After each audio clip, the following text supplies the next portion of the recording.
So, welcome everyone. It's nice to see a lot of familiar faces, and we've got a really good program for you today. Hopefully for those of you that don't know everything already about your disease, you'll learn something new. Okay, so I'm just going to give a brief overview of Pheochromocytomas, and probably most of you know most of the stuff. But as you know, it's a rare cause of hypertension. There's approximately 800 to 1,000 new cases diagnosed annually in the United States. At Penn, we see about 40 new cases per year and anywhere from 100 to 150 patients in follow-up. But there's a growing number of patients being seen because we're seeing more and more mutation carriers, and therefore we're doing earlier detection and screening. So it seems like the number of patients with this disease is growing, but it's probably just due to increased detection. So just what is a Pheo, just to remind you guys. So you have a part of the nervous system called the autonomic nervous system, and this is a part of the nervous system that supplies innervation to your blood vessels and smooth muscle, exocrine and endocrine glands, the different glands in your body. And I'll show you a picture in a minute, but the autonomic nervous system is divided into two chains. You've got your sympathetic and your parasympathetic chain. And the sympathetic chain also includes the adrenal gland. So when you have a look over here, so here you see the sympathetic chain, and here's the parasympathetic chain. And there are all these little nerve endings on all your different organs. For example, here's the adrenal gland. So most patients are going to get a Pheo in the adrenal gland, but wherever these little innervations are, you can see over here, you can get a Pheo or a paraganglioma. So Pheo is from the sympathetic chain, and the paraganglioma is from the parasympathetic chain. So most patients will have a Pheo, as I said, in the adrenal gland or in the abdomen and pelvis. So 90% of Pheos we see will be dealing with the abdomen and pelvis, but they can theoretically be throughout the body. And this is just a picture of the head and neck. And these are all the areas just in the head and neck region that you can get a paraganglioma. So, Pheo, what is the abnormal cell that makes you develop a tumor? So, chromaffin cells are cells that are actually derived from the fetus, and we call that the neural crest. And as I said, they function as what we call postsynaptic nerve cells, those little endings I showed you on the different organs. And when you get any unregulated growth of these chromaffin cells, you can get development of Pheo in the adrenal gland or in an extra-adrenal location.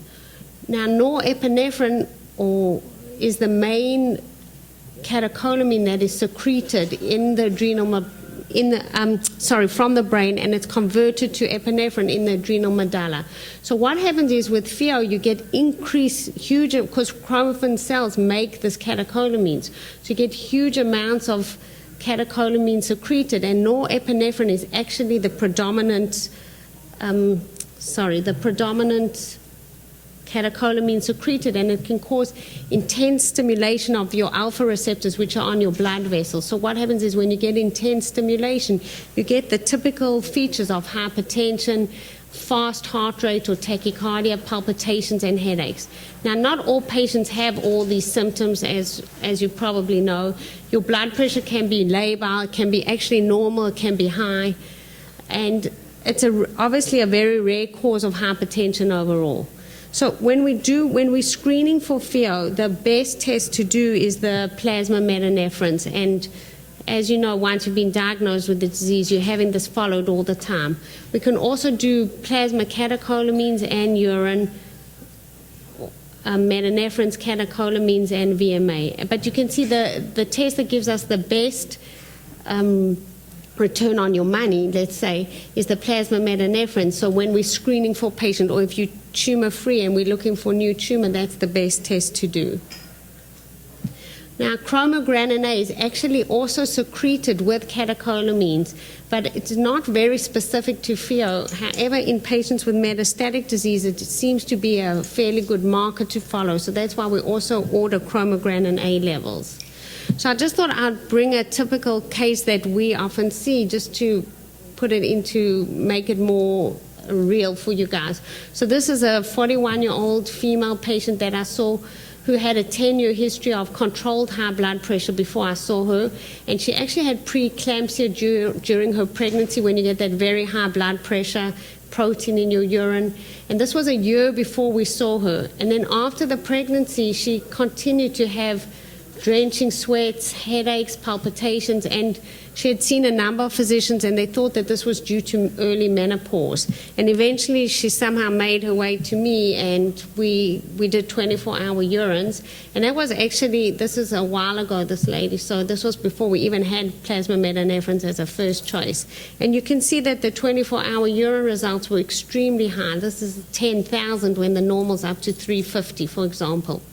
So always, you know, patients with Pheo, they have very high levels. It's not usually subtle. So when we get patients with just a tiny spike in the level, they usually don't have a Pheo. So we ordered an MRI for this patient, and you can see here, these are your kidneys, and then this is the tumor in the adrenal gland for this patient. So she had a big adrenal Pheo.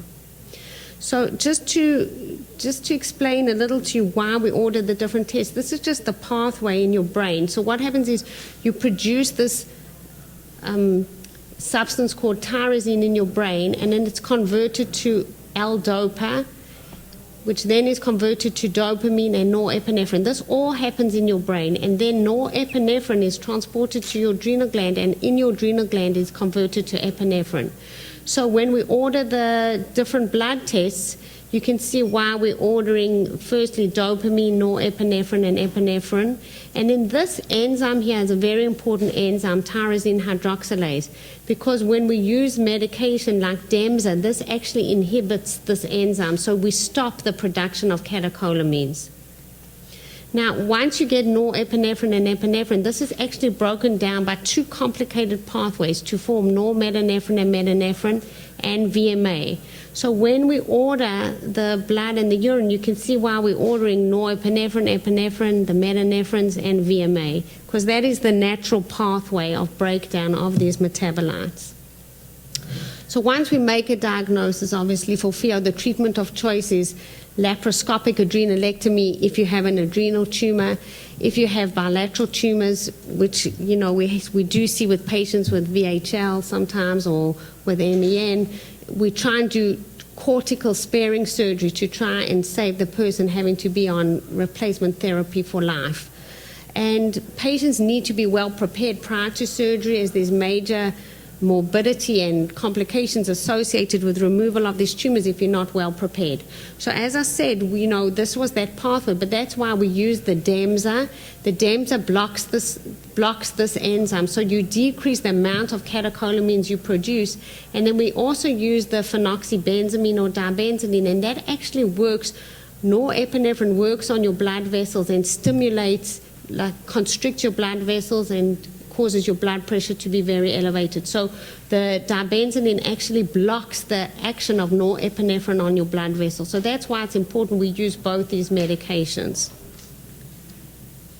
So any of you who've been through this know we use the phenoxybenzamine. There are a lot of side effects to all these medications.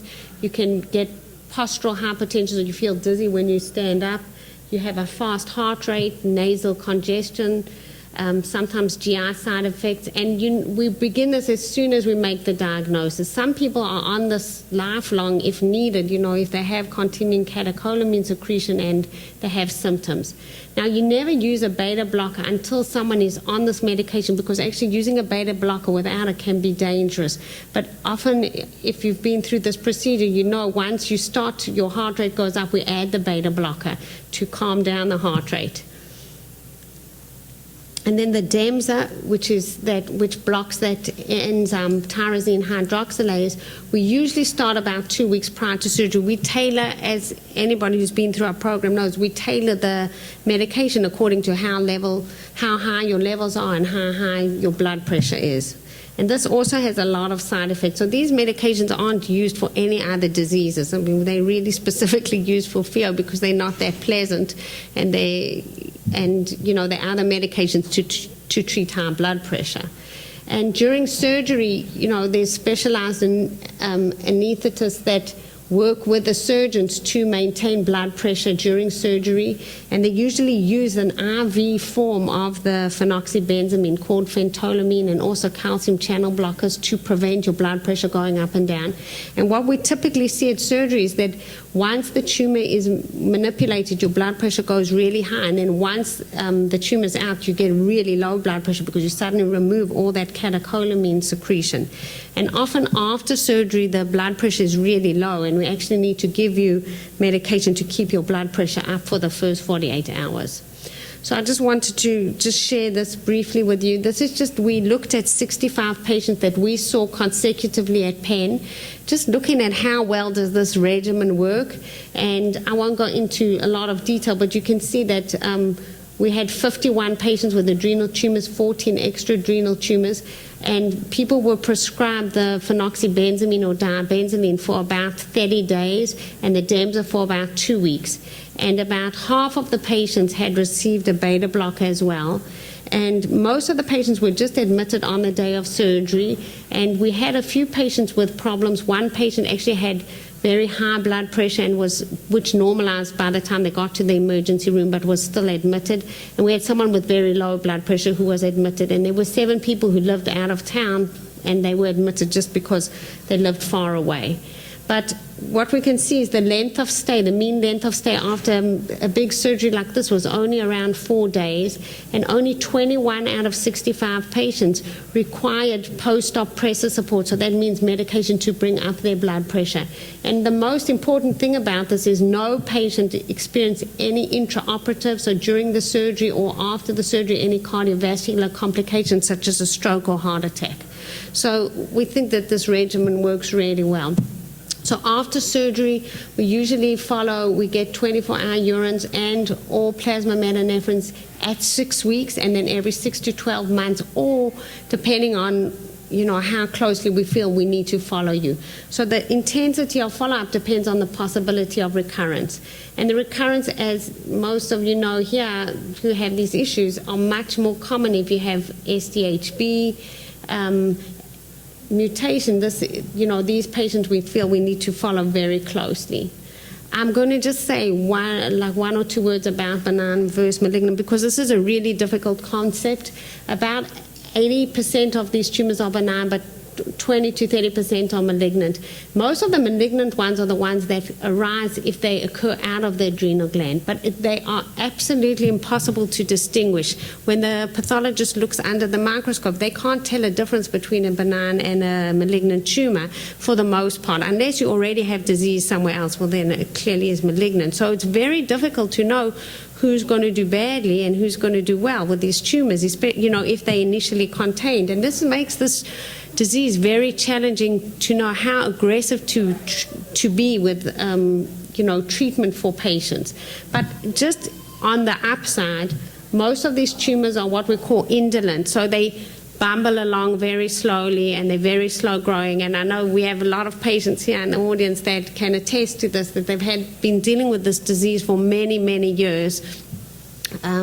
It's more like a bad chronic disease to deal with than like a tumor per se. And then I know we're going to have a talk on histology, but I just wanted to say you're going to hear all about this, but you will hear about your PAS score, and this also does affect how aggressive we are with your therapy, although, this is contentious and it's going to be addressed later by Dr. Montone.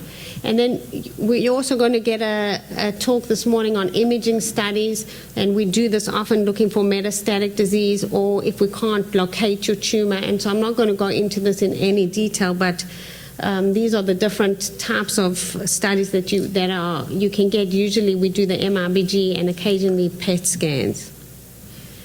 And, what are the treatment options for patients with malignant Pheo? And it's really not well defined because this is not a common tumor.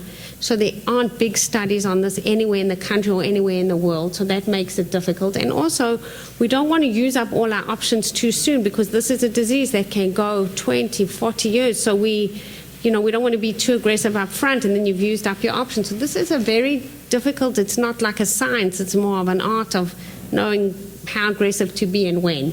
So, a lot of times we'll just watch and wait and see how things go because, some people won't progress much for many years and some people will progress very quickly. So really, you have to individualize the treatment for every single patient. I mean, as you know, we do use chemo, and there's going to be a talk about this later, but, this is not highly successful. We'd be using it on everyone.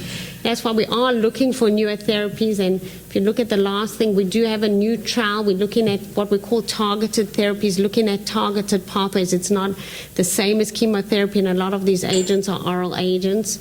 We do use radiation for bone metastases, and if we have a localized, for example, you have a big tumor removed from an area around a blood vessel, we'll often radiate that area. And then the radioactive MRBG is still the best option for therapy, once you've had if you have disease in other areas, once you've had that primary tumor removed. So this is an area that there's a lot of work being done on, and we're still not exactly sure the direction this is going to go in the future. That's why it's so important that we're doing the research we're doing to try and determine, who will do badly up front, and then what are the best therapies for patients that, do have metastatic disease. If patients are MRBG negative, obviously MRBG is not you can't use this treatment. And, a lot of the SDHB patients are MRBG negative, and this is, where we face our biggest issues. So we have been, using chemo a lot, and we're going to be using these newer therapies. We're hoping to have a more successful outcome going forward.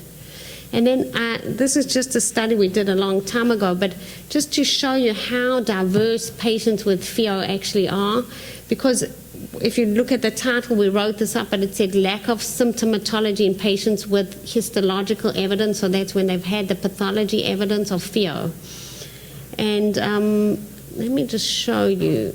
Yeah, this is not recent data, but at that time we had 135 patients. 72% had adrenal tumors, 28% had extra-adrenal tumors. The mean age of patients presenting to us is age 45, about half male and female, and about 60-40 black and white patients.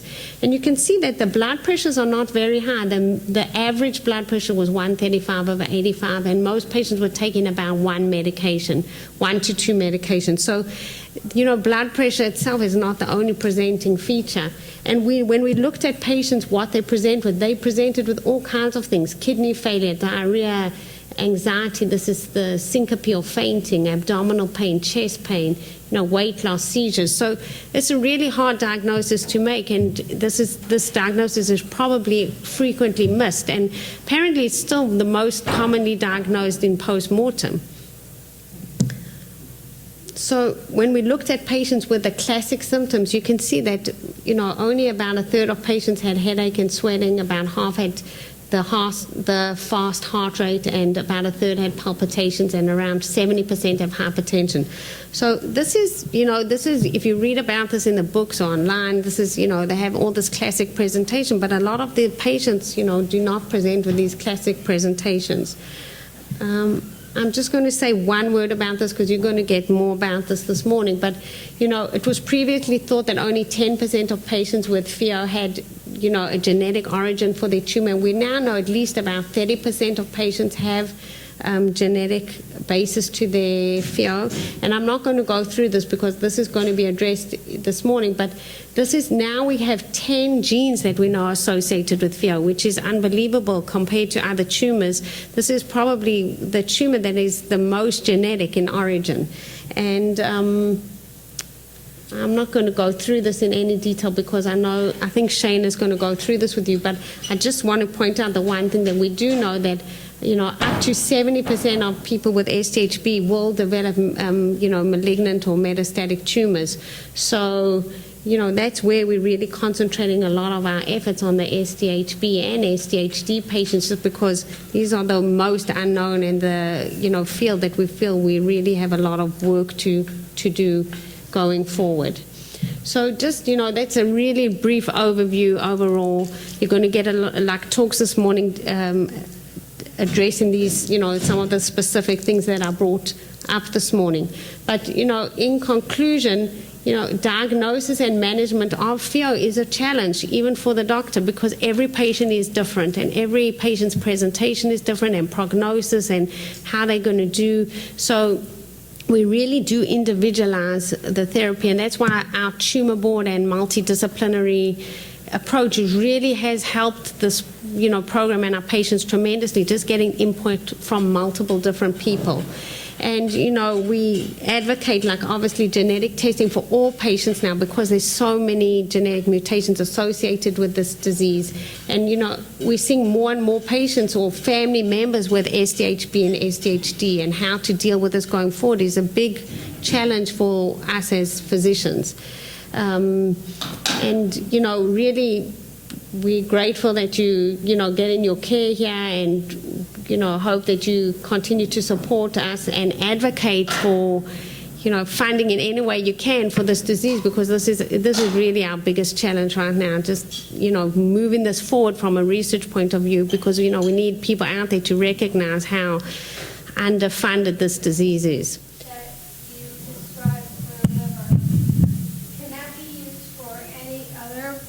Part like the lung, the Y90, can it be used for any other part like the lungs or bone? So the current targeting for the Y90 is in what's called a microsphere, and basically what that means is just a very small thing that'll lodge in small blood vessels. So right now our biggest application for it is when you get this catheter that Dr. Sullivan's talking about far down the arterial tree, anywhere that blood drains to will get that therapy. There are a number of Y90 targeted pharmaceuticals that we've developed over the years. In particular, it's really easy to link it to an antibody.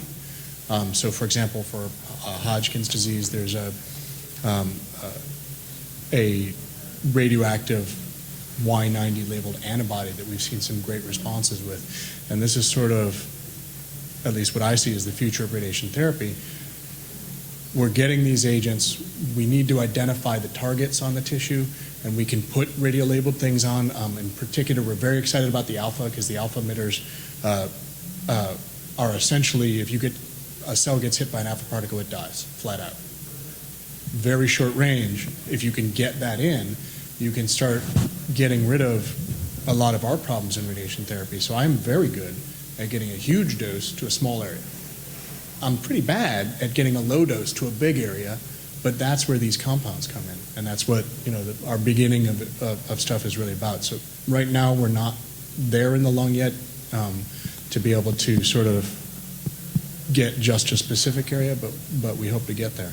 How about platelet count? That is an issue. So, and this is one of the issues that you struggle with in this targeted radionuclide therapy. Marrow is a big deal. It's fairly important, as I understand. Hematologists know better. Whenever you increase the distance that these radioactive particles travel from the inside, you increase problems of hitting stuff you didn't want to hit. So if you target it to run one cell, and if it goes 1,000 cells away, you're going to be outside. And what ends up happening with these therapies inevitably is the longer your distance, the more the bone marrow toxicity, and then it becomes a little more like the chemotherapy. But again, our idea is you use therapies and use them in a way that minimizes their natural toxicity. So you don't try to treat giant distance with this therapy, treat a small distance. That's what it's good for. Add in the chemotherapy to make the radiation a little higher impact, and then come in with your proton therapy where you can now just place dose and go after those big deposits. And, that's sort of the principle that we're really trying to work for. Okay. Thank you. Barbara, did you have a question? All of us, I guess, spent a lot of time looking at these areas, but you've done a wonderful job in kind of putting perspective in that. I know we're going to fill out an evaluation, but thank you. It's a pleasure. Our aim, honestly, is to just try and make this the easiest experience that it can be for you going through a difficult time, and getting all the different people involved in your care, taking care of you together. So I'm glad we're accomplishing our goal.